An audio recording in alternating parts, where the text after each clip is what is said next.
नमस्कार। चलिए आज आपको कुछ नया बताते हैं, लेकिन इससे पहले आप हमें बताइए, क्या आप इस प्रजाति को जानते हैं? पक्का जानते होंगे। इस प्रजाति का नाम है गजपूत। यह भारत की सबसे उम्दा प्रजाति है, जो रात में हाथी का सपना देखकर सुबह होने तक गर्भ धारण कर लेती है। फिर भी यह प्रजाति कभी स्वयं का मूल्यांकन नहीं करती, अपने आप को वैज्ञानिक सिद्धांतों पर जांचने परखने का प्रयास नहीं करती, लेकिन हिंदुओं से जुड़े ऐतिहासिक कथानकों पर खूब वैज्ञानिक समीक्षा करती है। इस प्रजाति का जब कभी हिंदुओं से आमना सामना होता है तो यह प्रजाति हिंदुओं से रामायण महाभारत काल में हुए युद्धों का प्रमाण मांगने बैठ जाती है। इनका प्राय यही सवाल होता है कि अगर रामायण महाभारत काल में युद्ध हुए हैं तो उन युद्धों में प्रयोग में आने वाले दिव्य अस्त्र शस्त्र कहाँ चले गए? किसी भी पुरातात्विक खुदाई या पुरातात्विक शोध में आज तक इन हथियारों का पता क्यों नहीं चला? तो आज हम लोग इनकी इसी बात की समीक्षा करेंगे कि क्या वास्तव में रामायण महाभारत में जिन दिव्यास्त्रों का उल्लेख आया है उनका कोई पुरातात्विक प्रमाण नहीं मिला।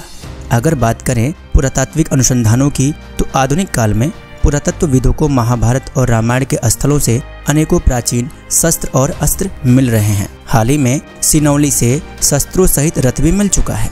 इससे उस अवधारणा का अंत हो जाता है जो कि हड़प्पा और मोहनजोदड़ो को लेकर के कहते फिरते थे कि प्राचीन काल में भारत में शस्त्र नहीं थे और भारतीय युद्ध प्रिय ना होकर के शांति प्रिय थे। किंतु सिंधु सभ्यता के समानांतर गंगा यमुना घाटी से प्राप्त कार्पर कल्चर ने इस अवधारणा का अंत कर दिया और ये सिद्ध किया कि जैसे हमें रामायण और महाभारत में युद्ध प्रिय योद्धाओं की संस्कृति मिलती है, वैसे ही संस्कृति प्राचीन भारत की थी।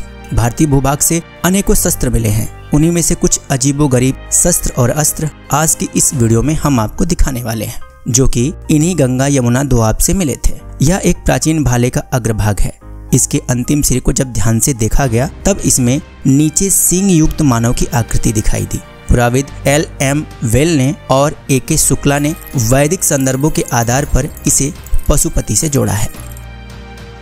यह तलवार किसी का हत्था है जिसका ऊपरी हिस्सा एक बकरे अज की आकृति जैसा है। L.M. वेल और S.K. शुक्ला ने इसे वैदिक देव अज एक पाद से जोड़ा है।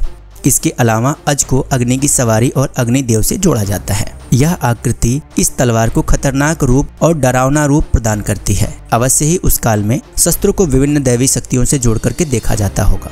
कहीं यह निचली आकृति पैशाचिक तो नहीं, क्योंकि निरुक्त आदि के अनुसार रक्त पीने वालों को ही पिशाच की संज्ञा दी जाती है। यह शस्त्र भी शत्रु का रक्त पीने वाली है। इसी संकेत के आधार पर इसके नीचे अजीब तौर पर पिशाच जैसी आकृति है। इसके अलावा कुछ अन्य तलवार और उनकी बनावट पर भी बात कर लेते हैं। इसमें द्वितीय स्थान पर कटार पर सतपाद कांतर जैसी आकृति है।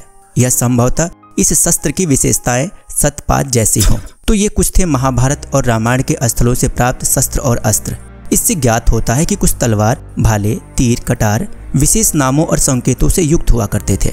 इनके प्रति वैदिक, आसुरी, पैशाची, गंधर्वी आदि सांकेतिक भावनाएं निहित रही होंगी। इसका निर्णय हम दर्शकों पर भी छोड़ देते हैं कि ऐसी आकृतियां शस्त्रों पर बनाने का क्या कारण रहा होगा।